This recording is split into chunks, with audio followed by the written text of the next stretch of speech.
I'm going to bring up to the stage for you is a comedian. Is anybody ready to giggle?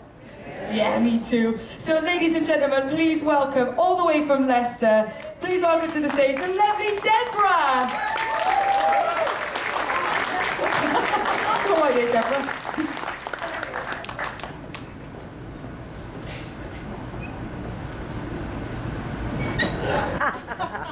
As Cheryl Cole would say, Kathy, you bloody nailed it.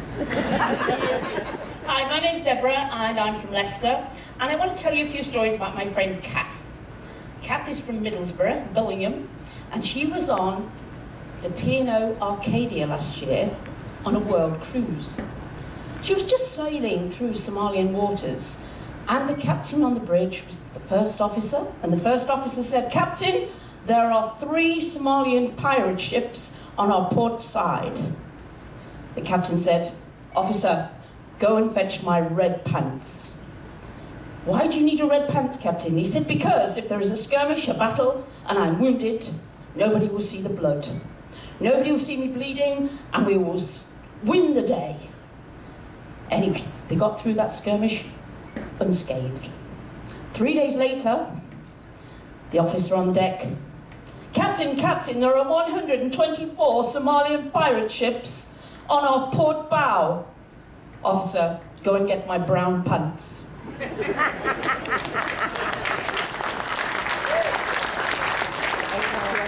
So anyway, my mate Kathy, she has got a pedigree dog.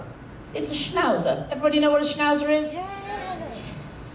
Well, anyway, developed an infection in both ears, so she took it along to the veterinary. Veterinary said, shave its ears, put some cream on, and it will be fine. However, that's going to cost you 80 quid.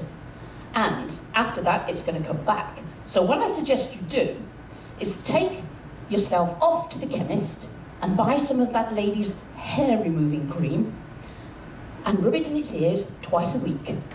That will do the trick. She said, thank you, veterinary. So off she went to the pharmacy. She got to the pharmacy, picked up a tube of lady's hair removing cream, and got to the till. And she said to the till, "This is what I want." And he said, "If you're putting this under your arms, don't wear deodorant for a couple of days, because it will sting like mad." She said, "I'm not putting it under my arms." She said, "Well, if you're putting it on your legs, don't shave your legs for a couple of days either." She said, "I'm not putting it on my legs. I'm not putting it on my arms. I'm not putting it on my legs. I'm putting it on my schnauzer." He said, "Well, in that case, don't ride your bike for a week."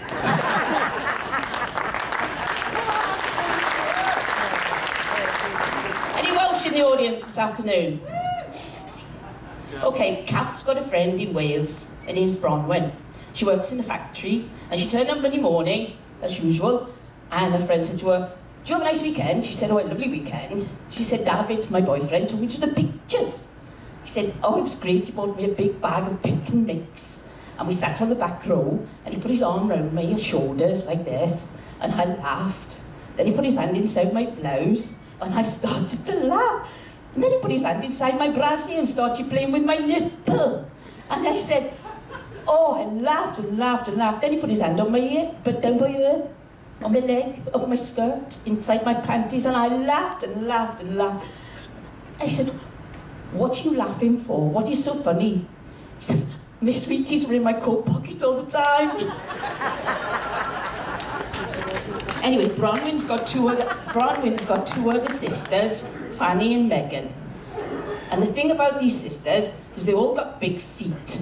Bronwyn and Megan have size 8, and Fanny is a size 9.5. Anyway, there was a dance at the local party, and Bronwyn and Megan said, "You come in, Fanny." She says, "No, I'm staying in, I'm going to wash my hair." So off they went to the party, and they met some boys, and they had a cherry bee, and they started to dance. And they got to the bar, and the boys said, "You two lovely ladies, really lovely ladies." He said, "But I can't help noticing, you got massive feet." He said, "That's nothing, you should see our Fannies."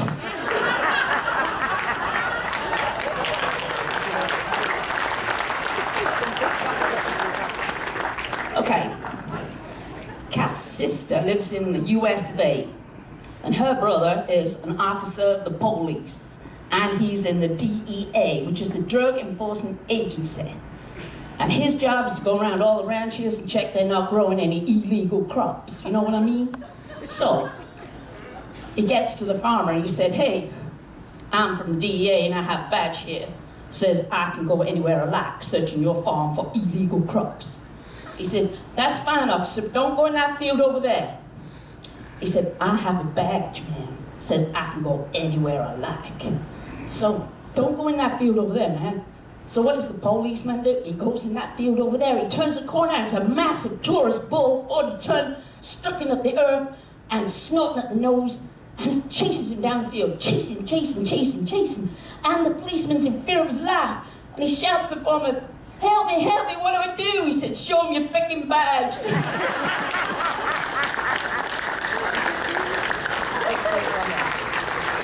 So, there's two Jewish fellas, I'm in a pot of tea. I can't do a Jewish accent, it comes out South African, but you'll have to bear with me. And they're in a pot of tea, and one touches the teapot, and a genie comes out. I am the genie of the teapot, and I grant you each one wish. He looks at the first Jew, and he said, what is your wish? He said, what I would like, told you, what I would like is for Israel, Palestine, Gaza, Jerusalem, everybody to live in peace forever, ever. The genie said, you have wasted your wish. I cannot grant you this. So he looks to the second Jew and he said, what is your wish? He said, what I would like is for my wife to perform oral sex upon me. And the genie looked at the first one and said, let's have another look at that map.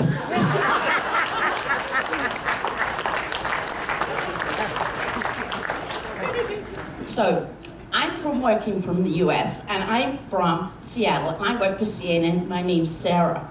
And I'm doing an article on a Jewish guy who visits the Wailing Wall twice a day for over 50 years. And I find him, a little guy on a cricket stick by the Wailing Wall, and I know that's him. I say, hi there, what's your name? He said, I'm Royston. He said, how long have you been visiting this wall? He said, twice a day for 50 years.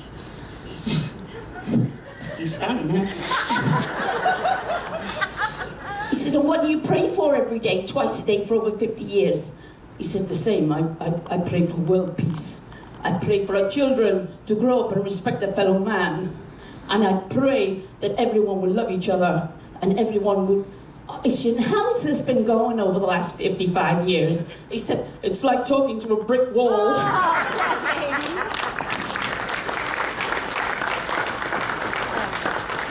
Okay, so now I'm moving down to Essex, all right? Anybody from Essex here? Harwich Ferry, yeah, right. So, 5 guys in an Audi Quattro go down to Harwich Ferry, and they're at the terminal, and Sharon's on the door. She's on the port door. And she said, you can't come through here. It's an Audi bloody Quattro, and there's 5 of you in it. He said, no, it's just the name of the car. It's designed to hold 5 people. No, I'm not letting you through. There's 5 of you in an Audi Quattro, and that's built for 4. No, it's the design of the car. Look, can I speak to somebody in charge, please, or supervisor? She said, oh, you mean Sharon? She's arguing with 2 blokes over there about a Fiat Uno.